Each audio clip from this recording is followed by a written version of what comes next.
Que salve. prazer, cara. Que prazer estar aqui com a gente aqui. Muito bom mesmo. A gente conversava em off aqui que eu abri a caixinha de perguntas no Instagram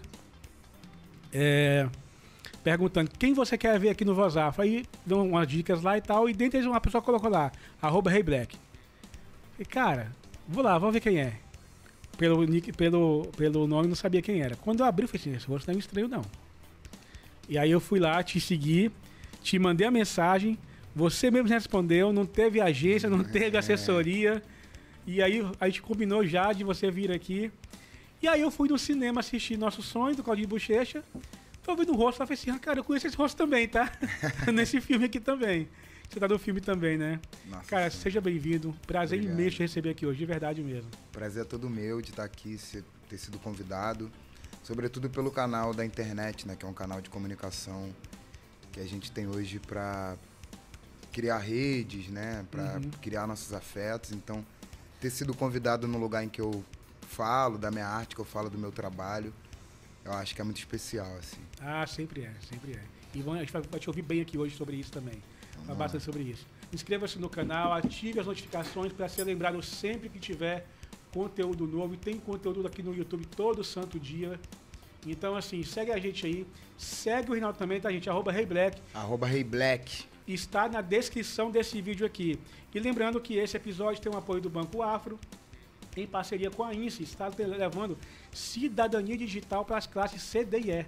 Uau. Fazendo como? Oferecendo computadores, notebooks, com configuração bem bacana aí, com preços muito acessíveis. Então, para conhecer um pouco melhor, QR Code na tela, só ler o QR Code aí. Reinaldo, não sei se você já chegou a ver algum episódio nosso. Já vi, sim. Já viu? Então sabe que tem aquela perguntinha de cara, né? Sim. Quem é o Reinaldo? Para quem não te conhece.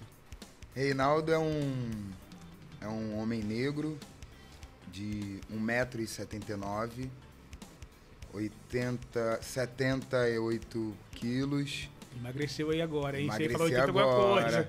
Porque... Não, na verdade eu tô em processo ainda. Inclusive, você é do Espírito Santo, né? Sou. O meu nutrólogo, Dr. Gilmar Francisco, incrível, é do Espírito Santo e que tem feito um trabalho incrível nesse meu processo de... Não só de emagrecimento, mas de saúde, né? E acaba mexendo na estética. Sou ator e trabalho com arte, então tem sido um processo bem especial. Valeu, doutor. Boa. Boa! Então, eu sou... tenho uma pele retinta, preta. Sou da Baixada Fluminense, sou de Mesquita. Atualmente eu moro na Lapa, moro no centro do Rio. Sou ator, sou artista múltiplo, né? E eu acho que eu vou deixar pra gente falar mais sobre mim, assim, durante e tal. Porque eu acho que a gente tem muita coisa pra falar. Eu sou só um grãozinho e espero que vocês vão me conhecendo nas ideias aí, a partir do nosso encontro aqui, que eu acredito muito na força desse encontro, na força do encontro, que propõe ideias, que propõe reflexões. E você começou falando que é um podcast, né, voz afro, de preto para preto, então acho que a gente está nesse momento de falar sobre narrativa. Sim. E vamos ganhar esse tempo aí que é mais interessante. Vamos que vamos. Reinaldo, como é que foi a trajetória? Da infância, lá em Mesquita, até chegar ao Reinaldo que é hoje. Então, eu comecei falando que sou de Mesquita, eu sempre gosto de falar do lugar que eu venho, porque vai dizer muito sobre a minha essência, né? Eu venho de uma cidade que tem 200 mil habitantes, aproximadamente, posso dizer que 80% da população lá é preta, né? É uma periferia, com mais ou menos 13 bairros, e eu moro num bairro que se chama Santa Terezinha, que fica entre Edson Passos e Achatuba. Na verdade eu não moro mais, né? Eu sou cria de lá, vivi a minha vida inteira lá e tô há menos de uma década morando fora da cidade, mas tenho muito contato ainda.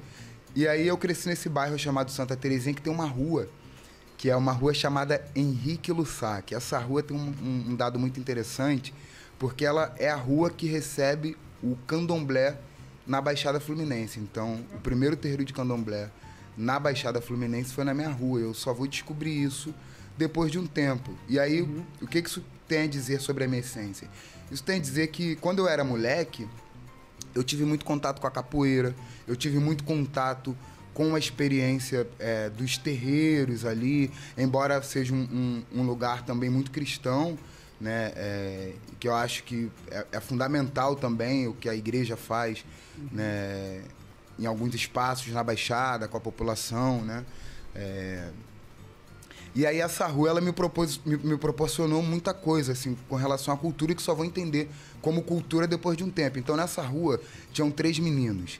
Eu sempre falo isso. Zé, Nuno e Feijão. Eram 3 capoeiristas, 3 irmãos. E eles ficavam saltando, dando mortal na rua ali. Eu achava aquilo incrível, né? E eram 3 meninos negros na época, eu achava aquilo incrível. E aquilo, eu acho que me abriu o portal para eu entender, né? Esse portal artístico, né? Porque para mim era um circo, né? Era uma coisa meio excêntrica, meio malabares. Eles davam 3 mortais, 4 mortais, assim. E era uma coisa meio circense, né? E ali eu sinto que eu me apaixonei. Ali eu me apaixonei pela arte. Então, em frente à minha casa, tinha um espaço, o Clube Beleza na época, e ali roda de capoeira, aula de capoeira. Eu fiz aula de capoeira, né? Na escola tinha grafite com Poeta Soares, que é um rapper, inclusive, da Baixada. Fiz aula de dança com Gil, lá da Baixada, né? Tudo nesses projetos sociais. Até que eu entro na arte marcial, né? Então, a minha trajetória na arte, de fato, começa pela arte marcial. E aí, por que eu falo que começa pela arte marcial? Porque na arte marcial eu encontrei alguns princípios que eu também encontro na arte, né? No meu ofício como ator, como disciplina, né? Respiração, né? Concentração. E aí eu começo a praticar boxe ali, e aí em algum momento isso também cria-se uma dicotomia, porque eu começo a fazer teatro em Nova Iguaçu, no Projeto Fama, que existe até hoje, Fábrica de Atores e Materiais Artísticos. Deve ter lá seus 30 anos, 25 anos, 30 anos de existência. E ali eu conheço figuras importantíssimas na minha trajetória, né? Ali, meu primeiro professor foi o Gilberto, né? O diretor, que é um diretor que eu tenho contato até hoje. Depois de muito tempo a gente se reaproximou. Inclusive, a gente se encontrou agora no Prêmio Shell e foi muito especial, porque ele ganhou como melhor iluminação e eu estava indicado como melhor ator. E assim, eu comecei aluno, ele começou meu professor, né? Ali num espaço que era uma garagem, um espaçozinho que era atrás de um consultório médico, né? Então, aquele lugar do sonho, né? Agora, em 2022, né? A gente é indicado, né? A gente se encontra nesse prêmio. É a concretização de que a gente fez o caminho certo, né? Eu tenho muito carinho. Mas eu conheci um cara ali, nesse espaço, que foi o Wildson França, que é o meu grande mestre, né? Um dos meus grandes mestres, assim.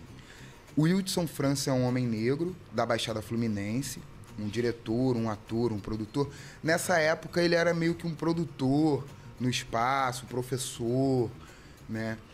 E ele me trouxe um dado que foi muito importante. Ele falou um dia: olha, Rei, é muito legal você estar aqui na Baixada, estar aqui em Nova Iguaçu fazendo teatro, mas existe um mundo lá fora, um mundo vasto lá fora.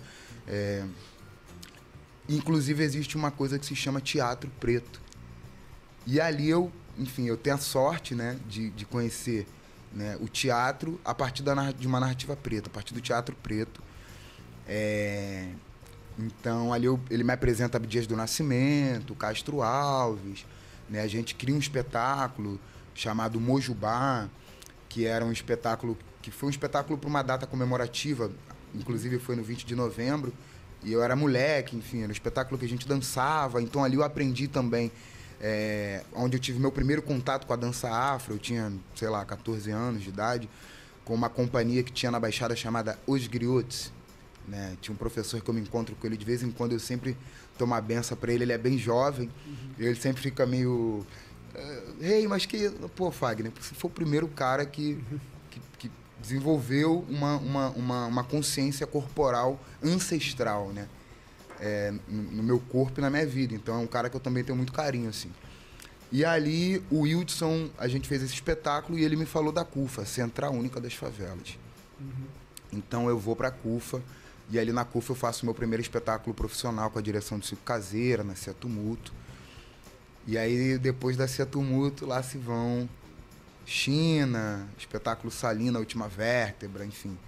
Mais de 40 espetáculos que eu já fiz aí, Esperança na Revolta, que laureei o primeiro diretor negro, né? O Prêmio Shell, o Oboró Masculinidades Negras. O que te inspirou a ser ator? O primeiro ator que eu vi na minha vida foi o Macedo Griot, que é da Baixada, e acho que ele vai ser minha grande referência. E eu sempre falo isso para ele também, e eu acho que para ele é um pouco distante porque existe o racismo estrutural, né? Sim. A gente tem a ideia dos grandes atores, né? Porque normalmente são aqueles que estão na televisão, que estão no cinema, né? Porque é aquele que a gente vê. Mas existem muitos atores que estão no anonimato, muitos atores, muitos bons artistas, né? Por exemplo, que passaram pela minha vida e que me incentivaram e que me ensinaram e que me trouxeram técnicas preciosíssimas e que eu nunca encontrei em lugar nenhum, né? Então, tem o Macedo Griot, tem Nélio Fernando, que foram pessoas importantes, né? Nélio Fernando é um poeta que foi pro Orum há pouco tempo e que há muito pouco tempo me caiu a ficha, assim, né? Porque eu era muito moleque quando eu vi ele chegar na Cidade de Deus, quando eu estava na CUFA, na época. O cara chegou com uma mala e uma poesia. A gente estava fazendo uma atividade no meio da praça e ele ficou olhando a atividade, nós éramos alunos ainda, né? Uhum. E ele já era um cara, ele chegou com uma roupa de... Sabe aquela roupa de abelha? Que os caras... Sim, sim.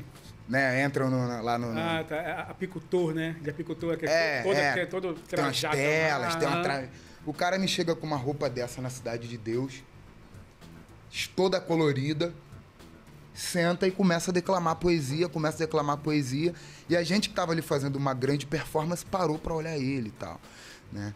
E eu lembro que depois que ele declamou, ele passou o chapéu e chegou pra gente que estava fazendo a performance ali pro grupo, né?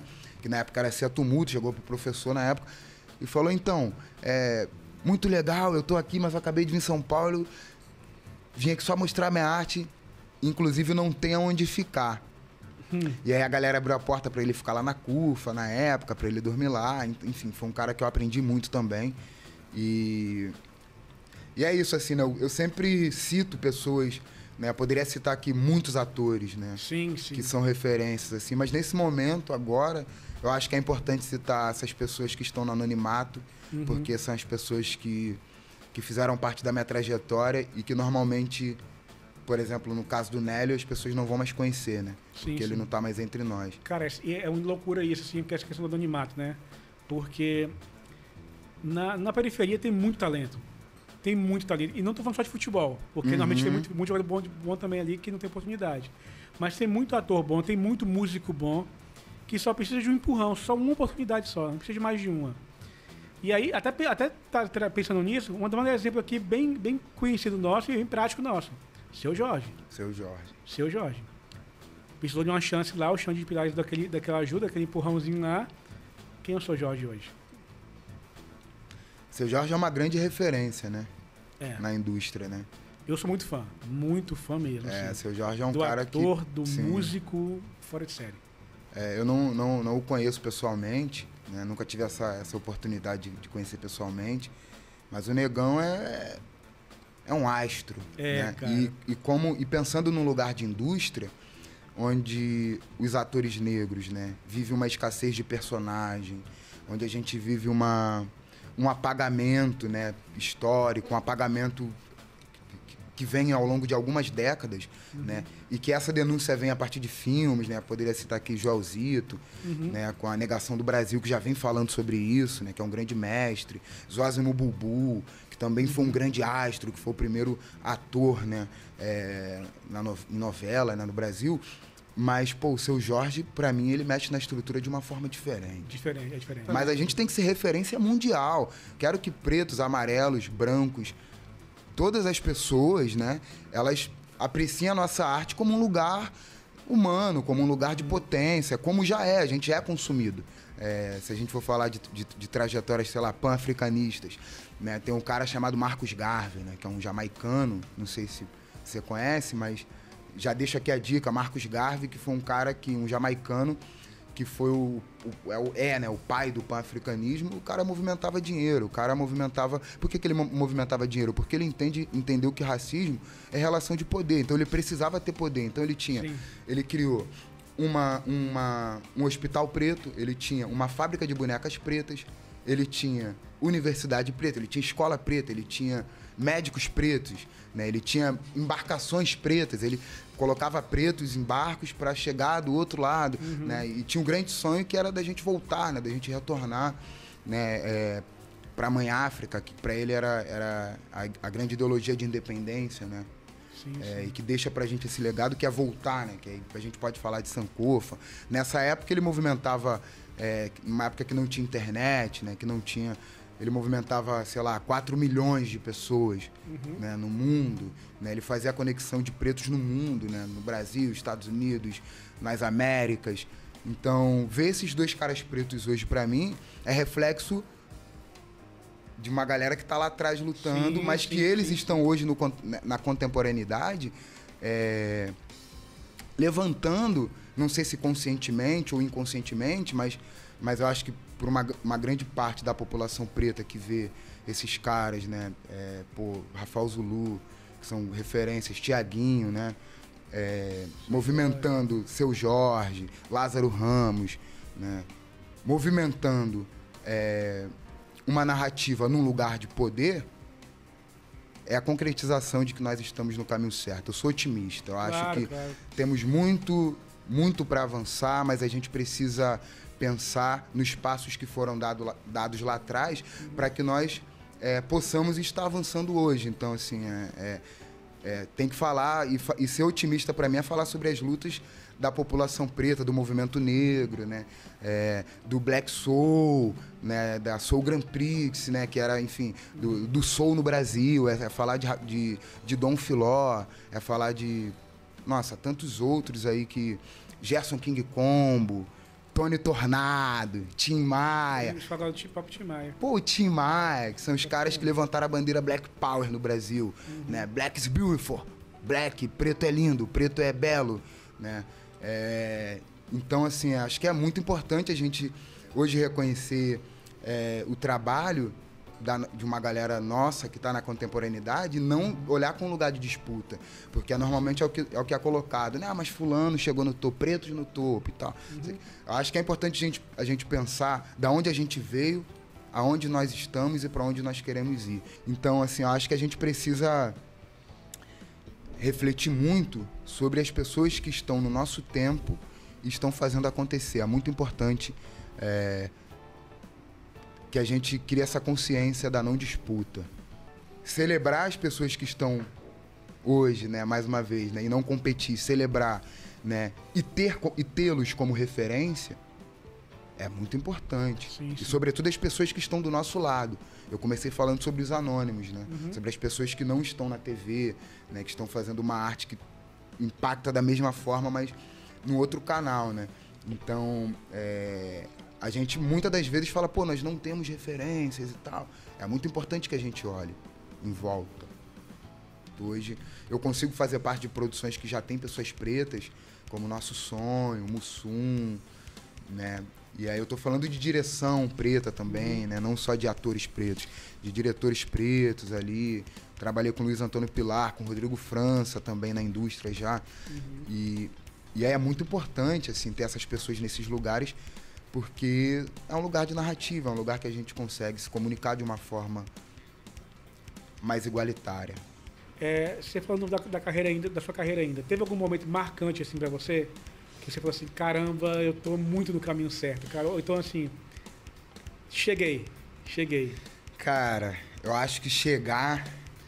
Ainda tá longe, né? Ou tá perto? Não, assim, eu acho que chegar é uma consequência. Eu não sei se tem a chegada, porque a gente sempre vai querer estar chegando em outros lugares. Quando a gente achar que chegou, a gente vai querer chegar em outro lugar. Sim, sim. É comum.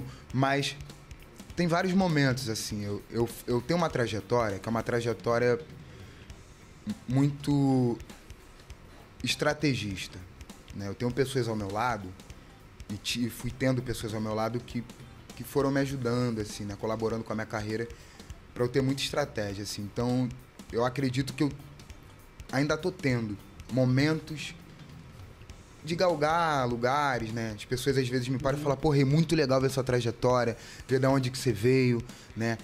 Como é que você chegou aqui e como que você tá conduzindo a sua trajetória. E para mim o mais importante, na verdade, é como eu conduzo esses momentos. Esses momentos ápices, né? O que eu vou fazer com isso? Então, eu tenho um senso de responsabilidade muito grande, assim, no sentido de carreira, do que eu falo, né? Então, por exemplo, eu tive um momento da minha vida que eu fui pra China. Você morou na China? Não, eu fui fazer um espetáculo na China. Foi um momento muito importante. Sim. E aí, isso 2016, eu fui fazer um espetáculo chamado Salina, a Última Vértebra. E eu conheci mais ou menos 13 cidades na China. E foi incrível, porque foi a primeira vez que eu consegui, que eu tinha viajado internacionalmente, né? E ali eu consegui entender uma parada muito legal com a arte, que é a arte não tem fronteiras. A arte, ela ultrapassa fronteiras, assim. Tive um momento muito especial ali na China. Tava junto com o Fábio Mucania, que é um professor também, um amigo, um irmão, que trabalha com instrumentos étnicos, né? Mais específico ali do Zimbábue. Ele trabalha com um instrumento chamado imbira, que é um instrumento... Imbira, que é um instrumento de... que você tecla. Ele chama de lamelofônico, né? São umas lâminas, tal, e ele ressoa em cabaça. É um instrumento muito legal. Vou pesquisar. Pesquisem. E pesquisem também Fábio Mucania Simões. E aí, a gente teve um momento muito especial para mim, que foi... A gente estava numa praça fazendo arte, a gente preparou um número, né, uma performance com instrumentos e dança e cantos, que muitas das vezes eram cantos de jongo, alguns cantos africanos e alguns cantos que a gente tinha que era meio língua inventada. A gente inventava umas línguas e brincava com aquela língua inventada. A galera chama de gromelô, né, no teatro e tal. E a gente tinha muito como referência os griots, ali, a contação e tal. E a gente parou numa praça e começou a fazer o nosso número. Eu dançava com um instrumento chamado magagada, cara, que é um instrumento que tem cabaças nele. São 3 cabaças com uma semente dentro. Ele faz...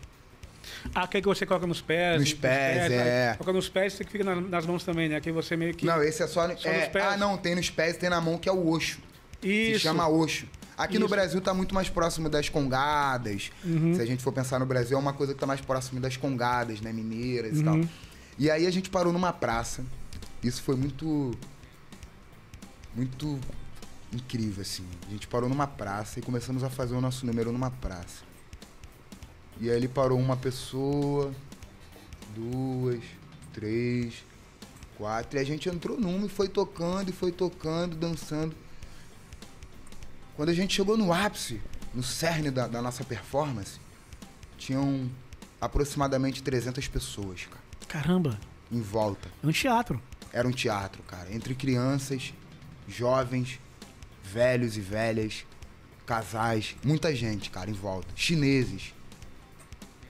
E o povo, cara, chorava, ria. Que legal, a gente conseguia cara. conduzir o povo justamente com a nossa emoção ali da nossa performance, né? Que era uma performance que trazia ali várias referências afro-brasileiras e africanas. Ele tocava imbira também e tal. E aí, cara, a galera não entendia uma palavra que a gente tava falando e a galera se emocionava, velho. Isso pra mim foi um grande divisor de águas. Não tem preço isso, né, cara? Não tem preço, cara. Não tem mídia, não tem TV, não tem cinema. Isso não tem preço. Isso tá guardado na alma do meu coração, cara. Ali, naquele momento, vieram 2 policiais. A gente não entendia uma palavra que ele falava. Ele falava em mandarim. A gente falava o básico de mandarim para se comunicar, porque a gente aprendeu quando chegou no país, né? Na China e tal. E aí, velho, ele falou em mandarim, uma pessoa traduziu em inglês pra gente, dizendo, ó, vocês precisam sair daqui, aqui não é permitido fazer arte, aqui não é permitido... Inclusive, existe uma censura, vocês podem ir preso, tal, bababá. A gente falou, pô, mas a gente tá em praça pública, no Brasil, Falou, no. Existe um lugar aqui, uma street, que vocês podem fazer só uma street.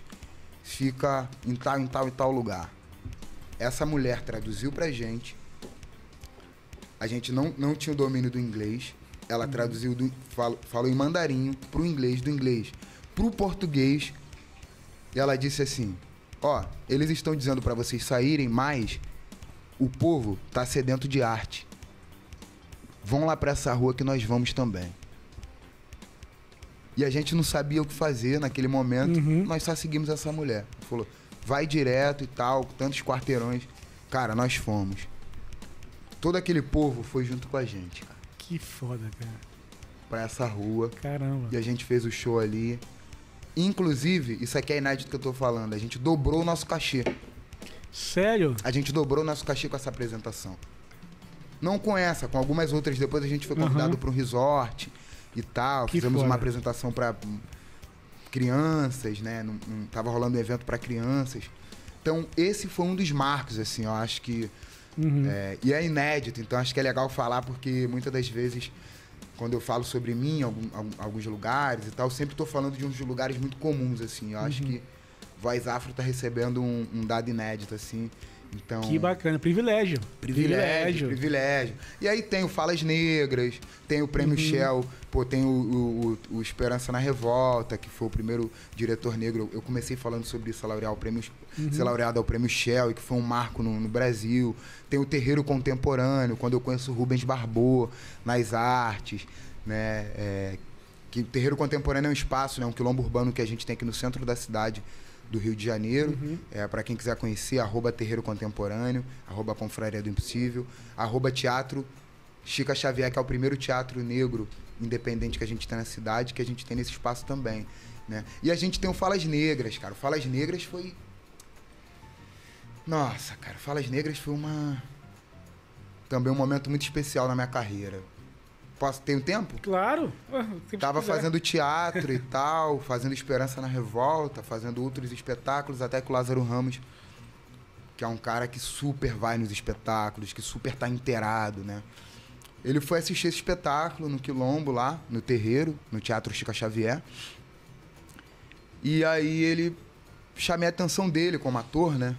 E tal. Pá. Ele me convidou para fazer um filme, que foi o primeiro filme dele, que foi o Medida Provisória, onde eu faço parte do Afrobanker ali, tal, que é um... Baita filme. Baita filme. Um filme que junta política e entretenimento no mesmo pacote. Exatamente. Todo mundo muito bem, Seu Jorge, Thaís Araújo, Alfred, todo mundo muito bem, assim. E aí até que, cara... Vou pular um pouco, né? Tava fazendo espetáculo, fiz o filme do Lázaro, que foi em 2019, que foi gravado. Beleza, 2020. Aí 2019, durante o filme, era um personagem muito... Não pequeno, né? Grande até ela dizer que não tinha personagem pequeno, tinha ator pequeno. Então, exatamente. Um personagem pontual na história, que conta a história ali e tal, tá no Afrobank, mas que no corte geral acabou não indo e tal, não tem tanta expressão. Mas aconteceu algo muito especial ali naquele Afrobank, porque eram 25 atores negros de teatro, onde o Lázaro queria fazer com o Afrobanker, cara, um lugar inédito, assim, né? Que é um lugar de trazer uma personalidades comuns para dentro do filme, de uma forma coletiva, teatral, coletiva. Então, o que ele fez? Ele pegou ali várias pessoas comuns da cidade. O meu personagem era o Amendoim. Né? Quem era o Amendoim? O Amendoim é uma referência de um vendedor de amendoim que fica em Botafogo e tal. Tinha o Jota, que era o Fala Tugari, que era um personagem real, que também estava no Afrobanker. Então, eram vários personagens da vida real e fictícios, né? mas inspirados em pessoas reais, para estar ali naquele bunker para decidir, né, os caminhos, se a gente voltava ou não para a África e tal, e tal. E, cara, ali eu fiz uma participação com uma atriz, e ela tava de Mariama, o nome dela. É uma atriz da Gâmbia. E ela tava ali representando uma mãe de santo. E eu criei uma narrativa ali como de um pastor. Não era um pastor, mas eu falei, a gente tinha essa abertura para criar. Eu falei, esse cara é um pastor, ele evangeliza aqui e tal. Porque eu queria comunicar essa população também preta, evangélica, sabe? Sim, sim. A gente precisa falar sobre isso. Tem uma população preta evangélica. Claro. e que são os nossos irmãos, e que estão, né, e que muitos deles hoje já têm uma consciência racial mesmo, tendo uma religião branca, né, não afro-brasileira, não africana. E aí ali o Lázaro, um dia, a gente estava tomando café e falou, gente, eu quero chamar a atenção aqui de uma performance que eu tô achando muito interessante. E aí eu tô ouvindo, eu falei, pô, vai falar, sei lá, do Baurac, né? Tinha tantas pessoas ali importantes, que eu acho que são referências muito, Tatiana Tiburcio e tal. Aí ele falou assim, eu queria falar do Reinaldo, porque ele entra no set, ele não sai do personagem. Ele é o pastor de quando ele entra, enquanto não corta, ele não sai do personagem. E isso mostra muito uma característica do teatro, e me interessa muito. Eu falei, pô, que honra. Do Lázaro, cara, ele me encontra, ele fala, e muitas das vezes, rei, sou seu fã. E eu entendo que é num lugar muito genuíno, e eu nem levo isso para um lugar soberbo, porque o Lázaro me viu no teatro. Eu sei que é pelo lugar do trabalho, pelo lugar do ofício, sabe? E que também, daqui a pouco, eu tenho feito alguns trabalhos que eu vou falar daqui a pouco serão vistos, e o meu trabalho vai chegar em mais lugares, para mais pessoas. Mas a minha relação com o Lázaro está nesse lugar, assim, dele ter me visto no teatro, ele veio do teatro, do bando, né, e tal. E aí ali, tal, fiquei com aquela informação. Ok. Claro que eu guardei. Claro que eu dormi pensando nisso, óbvio. Claro, é óbvio. Várias que eu fiquei pensando nisso. Mas, ok, 2020, pandemia, cara. Eu tava em casa e tal, pandemia, aquela coisa. Telefone toca. Oi, que é? TV Globo e tal? TV Globo? Ah, tá, e tal, não sei o quê. Então, Rei, a gente tem aqui um personagem, vai ter um especial, falas negras e tal, e tal. E o Lázaro Ramos te indicou para fazer 2 personagens. Falei assim, mas eu faço um teste? Não, você lê esses 2 personagens e manda pra gente ver e tal, não sei o quê. E aí eu li 2 personagens, eu não vou falar o outro por uma questão ética, né? Que foi muito bem interpretado pelo outros companheiros e tal, enfim. Mas aí me deram a opção de falar, tal personagem, tem esse personagem que a gente tá pensando pra você, e tem o Baquáqua. Falei, tá, esse personagem X, que não é o Malcolm X, né? O X não é o Malcolm X, só pra deixar claro aqui, enegrecido que não é o Malcolm X, e tem o Baquáqua. E aí o Baquáqua, eu comecei a pesquisar, falei, me dá um tempo e tal. Eu não conhecia o Baquáqua. Eu comecei a pesquisar e vi que o Baquáqua era um escritor africano, né, do Benin, que ele libertava vários escravizados a partir do conhecimento da língua. Então, é um cara que na época da escravização e tal, já era um grande intelectual. Isso é muito interessante de pensar.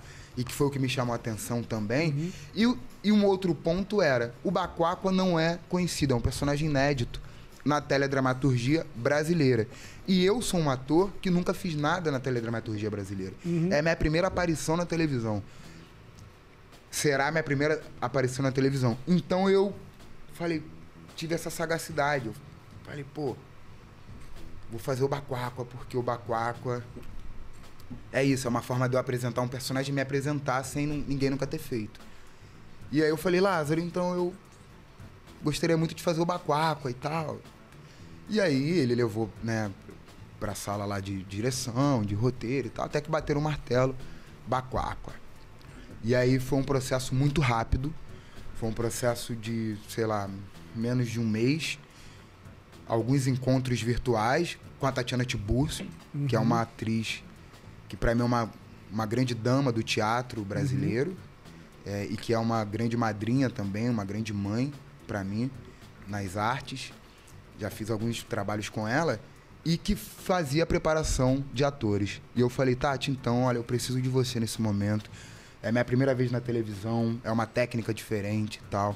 Ela falou, Rei, eu confio em você. Sabe por que você tá aqui? Porque você é bom, porque a gente confia em você. A gente sabe que você vai mandar bem e tal. E eu, puta medo, porque só tinha pessoas renomadas ali, e eu e algumas outras poucas pessoas que nunca tinha feito nada. E aí, beleza, fomos pro set, gravei ali, cara, sei lá, menos de 1 hora a gente gravou a cena. E o Lázaro me dirigiu num lugar muito afetuoso, com muita maestria, com muita dignidade, assim, muito respeito. E me levou a lugares que eu nunca tinha chegado também ali na TV, né? Ó, você tá falando aqui, você tá falando pras pessoas, o teatro tem um lugar, né? Não que você vai descartar a sua essência do teatro, mas vamos jogar um pouco mais pra cá, tira daqui, coloca ali, daqui, coloca aqui e tal. Então, fiz ali, eram monólogos que foi muito desafiador e que foi, um grande divisor de águas também, porque quando eu soube, cara, que ia passar a primeira vez na televisão pra 30 milhões de pessoas, aquilo me caiu uma grande ficha. Eu falei, mano, eu faço teatro, já fui pra China, eu já ganhei prêmios, eu já apresentei pra 2.000 pessoas, mas na TV aberta, sobretudo na Globo, é uma responsabilidade muito grande sobre a imagem, né? Sim.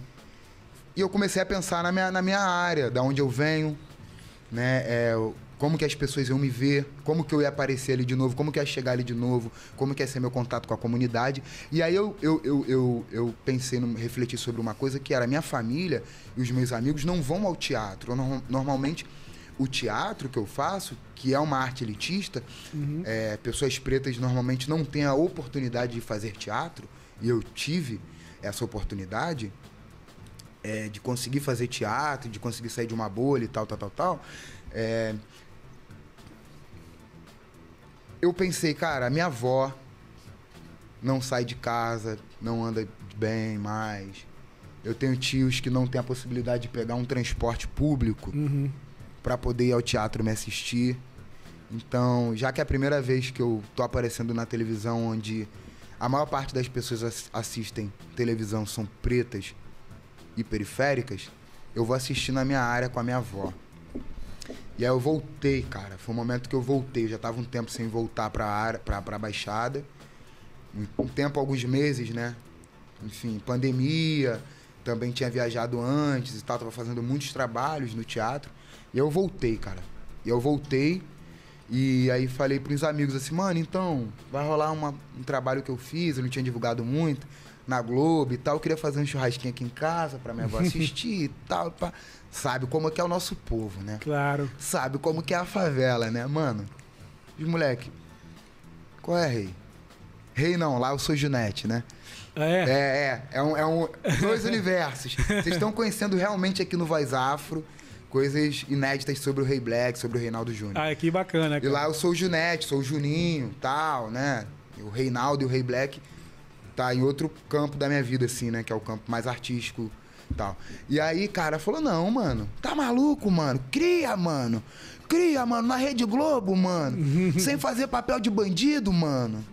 Que é o importante também, né? Que é importante, que é assim, que conta a história. Embora eu tenha controvérsias com relação a fazer.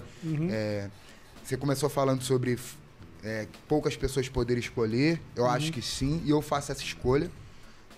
Porque passa pelo lugar econômico, mas passa pelo lugar, para mim, político também. Mas que eu também acredito que seja um lugar de abrir um novo horizonte. A partir de novas narrativas, que não são novas, mas que hoje, na contemporaneidade, precisam ser discutidas no tempo que a gente vive. Sim. Então, eu tô nesse campo também de trazer reflexões dentro dos trabalhos que eu faço, de humanizar os meus personagens, né? De entender que se eu estiver segurando uma arma ali quando eu chegar em Mesquita ou em outros lugares que eu consigo chegar, de periferia, a molecada vai querer segurar uma arma, vai querer ser eu. Então, eu tenho essa responsabilidade e tenho dialogado com muito respeito, com muito carinho, com os produtores de elenco, com a indústria, com os diretores, quando eu tenho a oportunidade de trocar. Quando existe humanização no set, porque nem sempre existe essa humanização, onde a gente consegue dar um pitaco sobre o nosso personagem, ou até mesmo com os produtores e produtoras de elenco, sobre o que a gente quer fazer, por onde a gente quer ir, né? e colocar em prática a nossa estratégia, eu faço, assim, eu tento fazer. E é importante ter pessoas fazendo, mas eu tenho esse tipo de diálogo, assim. E aí, enfim, os moleques, mano, vamos fazer um churrascão e tal, feijoada.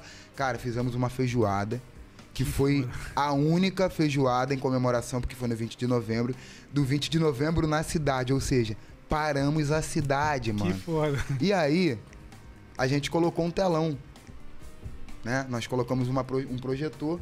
Na hora de passar, sabe o que aconteceu? Acabou a energia. Projetor deu ruim. Parou o projetor, mano. Todo mundo, rolou samba, rolou cerveja, feijoada.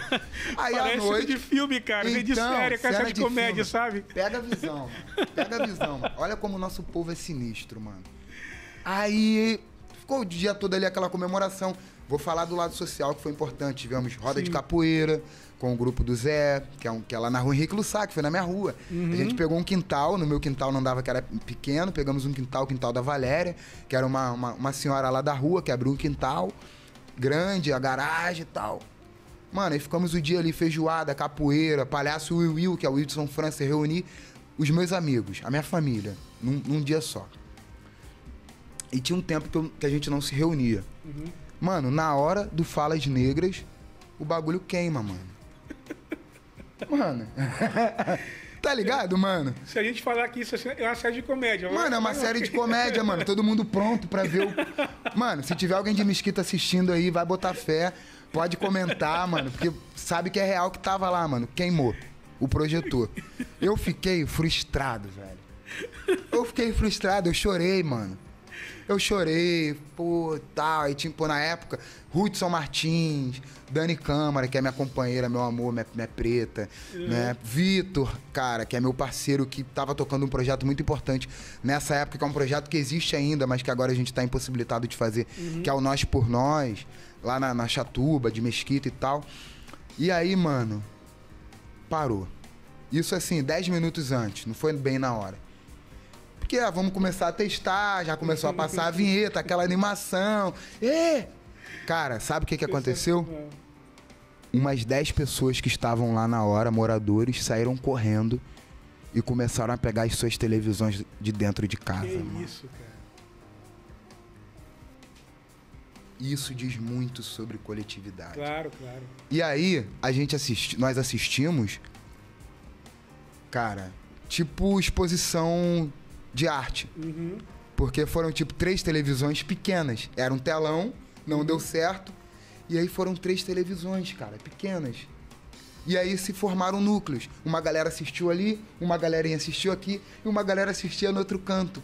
Que foda. Sacou? E aí foi assim, cara, um grande marco também. E eu fiquei muito emocionado, a minha avó assistindo, sabe? E no dia seguinte, isso foi muito legal de falar da rede social, porque eu tinha 1000 seguidores. Quando eu fiz o Falas Negras, eu atingi 7.000 seguidores. De um dia pro outro. Assim, né? E eu comecei a ser ouvido na minha própria comunidade. As pessoas começaram a saber quem eu era, né? Ali eu acho que no Falas Negras, eu começo a ser reconhecido pelas pessoas comuns como artista, porque o teatro não chegava, então as pessoas da minha área não tinham muita noção. Via na rede social, me via lá viajando e tal, mas não tinha noção realmente do meu trabalho. E ali foi legal porque muita gente hoje me segue, muita gente da minha área me segue e consegue ter uma consciência racial a partir desse dia. A partir desse dia, muita gente parou com o discurso do mimimi. Muita gente da minha área que não tinha nenhuma consciência política, mas que embarcava nessa ideia. A gente estava nesse momento, né? Caótico ali, né? Da exaltação do mimimi, né? Da meritocracia e tal. E aí muita gente, cara, naquela época entendeu a partir daquele especial do Falas Negras. E ali eu também vi uma grande responsabilidade. Comecei a pensar nos conteúdos da minha rede social, do que eu estava falando, de como eu queria falar. Né? E aí eu comecei a ter muitas consultorias também. E aí eu quero sinalizar aqui a minha assessoria. Claro, que inclusive é uma assessoria muito horizontal. Inclusive por isso que você chegou até a mim. A Lala Você pode chegar tanto por ela, tanto por mim. A gente tem uma relação muito horizontal, assim. Mas tudo vai passar por ela. Inclusive, ela sabe que eu estou aqui agora. Monteiro Assessoria, uma assessoria incrível, preta, que assessora vários grupos de teatro e várias pessoas, né? Também como Yuri Marçal, Roger Cipó, Rei Black. Pois é, aí só te cortando um pouquinho, eu sou meio inconveniente às vezes, né? Dizem que eu fico pedindo as coisas aqui no programa e tal, não sei o quê. Eu já pedi, o Will falou muito isso comigo, que eu já pedi aqui alguns WhatsApps, né? alguns números aqui. Inclusive, Luciano Vidigal, estou te aguardando com o telefone do Babu, hein? Inclusive, por favor. Luciano. Me ajuda, cara. Luciano é um querido, é um irmão. Gravou, né, com a gente aqui também. Gravou aqui? Fez um filme lá na minha área, na Chatuba. O Casa Branca? Casa Branca. Estamos aguardando ir pro estrear pra gente ele voltar aqui de novo, pra falar do filme também. Pô, uma parte do filme foi filmada lá, cara. Massa. E aí, cara, faz a ponte pra gente com Lázaro. Me ajuda. Cara, o que eu posso fazer é... Lazinho. Só veio o Vozar porque a gente quer conversar com você também, Lazinho. Voz afro, irmão. Chega aqui. E só que é mais louco você falando sobre isso, que me veio um negócio na mente aqui. Assim, a agenda do Lazinho. Não, você falou... Muito louca, né? Você falou com, assim, que ele me fez esse elogio e tal, eu fiquei muito feliz, aquela coisa toda, que foi um elogio muito genuíno. Rapaz, eu fiquei felizaço, assim. Eu comprei o livro Na Minha Pele. Na Minha Pele. E li o livro, aí eu publiquei na rede social, né? Eu acabei de ler esse livro, que agora eu recomendo pra todo mundo ler esse livro e tal, e marquei ele. Aí ele foi lá e mandou, e respondeu o meu stories e tal. Falei, caramba, o Lázaro Ramos me respondeu. Cara... Ganhei meu dia. Olha só como é que você... Ganhei meu dia. Que legal você falar do livro Na Minha Pele. Porque você me fez pensar numa coisa. Nesse momento do Falas Negras, caramba, Lazinho, você é muito importante, irmão. Você é muito especial. Você é muito importante na narrativa preta, na trajetória de pessoas pretas. E muita gente, eu acho que nem tem dimensão do que o Lázaro faz, cara, por trás das câmeras, assim, né? E, pô, outro momento muito, muito emocionante. Eu tava... 2020 eu criei um projeto, 2020 eu criei um projeto na minha área, chamado Nós por Nós, a partir de um projeto chamado Shape de Rua, que era um projeto de um professor de arte marcial, chamado Formigão, Fábio, o nome dele, o apelido dele, né? Vulgo, né? Que a gente, apelido, vulgo, Formigão. E ele reunia mais de 40 moleques numa comunidade chamada Raiz, que fica lá na Chatuba de Mesquita. E ali foi onde eu comecei a voltar pra minha área, tava um tempo sem ir e tal.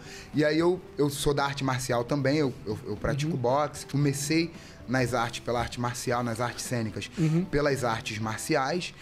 E aí eu comecei a pensar nessa ponte, né, da arte marcial e as artes cênicas, lado a lado. Comecei a treinar, pedir a meia hora ali, para trocar uma ideia com a molecada para fazer uma micropolítica.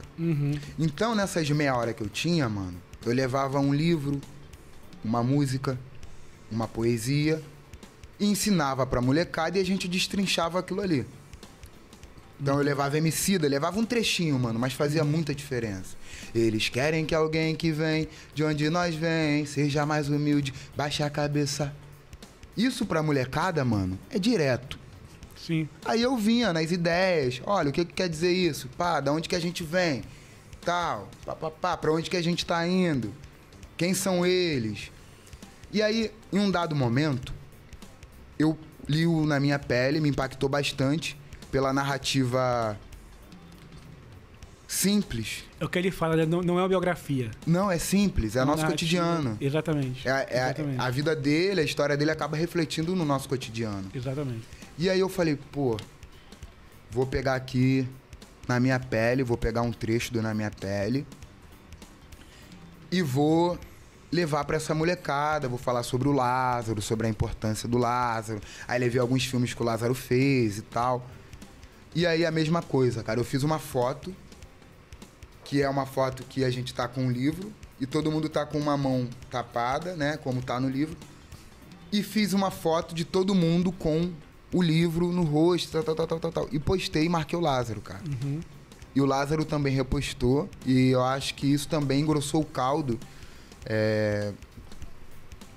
Porque ele viu em cena, né? Que não se tratava só de um ator, né? Se tratava de um artista que estava preocupado com a população e tal. Então, enfim, muito legal falar do livro Na Minha Pele, que é um livro que eu acho que, como te impactou, me impactou também, deve estar impactando ainda muita gente. Com certeza. E que é muito importante a literatura preta, né? Muito importante. Para que a gente consiga conhecer a nossa história, acessar os nossos autores, as nossas autoras, que estão aí falando sobre escrevivência, né? Hey, chegamos no final aqui, cara. 1 hora bateu aqui, foi muito rápido, cara. Foi muito rápido. Vamos marcar que você voltar? Vamos marcar. A gente tem que conversar sobre o filme Nossos Sonhos, sobre medida provisória, mais sobre sua carreira. Vamos marcar que você voltar aqui? Vamos marcar, cara. Vou te mandar outro agora o WhatsApp agora, né? WhatsApp, vamos voltar. WhatsApp agora, eu falo assim, cara, vamos marcar tal dia que eu vou estar no Rio de novo pra gente gravar. Vamos voltar com certeza. Porque foi muito bom, cara. E muito rápido, mesmo, né? E muito rápido, muito rápido. Pô, que legal. Cara. Quando a Tainá soprou aqui no meu ouvido aqui, ó, 40 minutos, falei, já, olhei aqui, 40 minutos já, meu Deus do céu. Batemos 1 hora, cara, brigadão, tá? Pô, eu que agradeço, cara. Todo o esforço você tá aqui, porque eu sei do corre que foi ontem, vocês vim de Brasília pro Rio, voo cancelado, só veio hoje pela manhã, chegou em cima da hora aqui, chegou só pra tomar um banho em casa e veio pro estúdio. Pô, obrigadão mesmo, tá? De verdade mesmo, pela prestatividade com a gente, assim, sabe? Pela disponibilidade de estar aqui hoje, de verdade, curti muito o papo e eu quero que você volte aqui. Pô, eu agradeço, irmão, agradeço pelo espaço, pelo programa, pela iniciativa e dizer que daqui a pouco, né, além do Nosso Sonho, Mussum, que tá aí nos cinemas, daqui a pouco, no ano que vem, eu tô estreando na primeira novela da HBO. Que foda, cara. Eu não tinha falado, deixei pro legal. final. Primeira novela da HBO, aí Beleza Fatal, de Rafael Montes, direção de Maria de Médicis, onde eu faço um personagem muito legal, um personagem que, enfim, ele faz um par com a Camila Pitanga. Quero deixar um grande beijo para Camila Pitanga. Foi um processo muito gostoso, muito respeitoso, muito criativo, muito caloroso. Espero que vocês fiquem aí, ó, querendo entender o que vai acontecer a cada capítulo. E é isso aí. É isso. Tá? Muito obrigado pelo espaço, a nós por nós sempre. Estarei aqui sempre que me chamar. Estou aqui com o maior prazer, porque é muito importante falar sobre narrativa. Então eu vim de Brasília, do espetáculo Para o Meu Amigo Branco, porque eu acho que é importante ecoar as nossas vozes pelo mundo. E acredito que se eu tive referência, hoje eu também sou referência. Sim. Eu preciso comunicar as pessoas, comunicar as crianças, os mais velhos, né? Para que a gente possa ter um mundo melhor aí a partir de reflexões. Não são verdades únicas, são apenas reflexões verdadeiras, cotidianas, de um artista preto no Brasil. É isso, é sobre isso. É nóis. E para quem nos acompanhou até aqui, nosso muito obrigado. Não deixe de compartilhar esse vídeo, curtir, comentar. Inscreva-se no canal. Siga o Voz Afro aí nas redes sociais, no Instagram, @podcast Voz Afro. No YouTube e TikTok como @Voz Afro. Siga o Reinaldo, @ReiBlack também. Yeah. Segue lá, galera. Vamos fortalecer aí o corre de todo mundo aí. Tamo junto e até a próxima semana.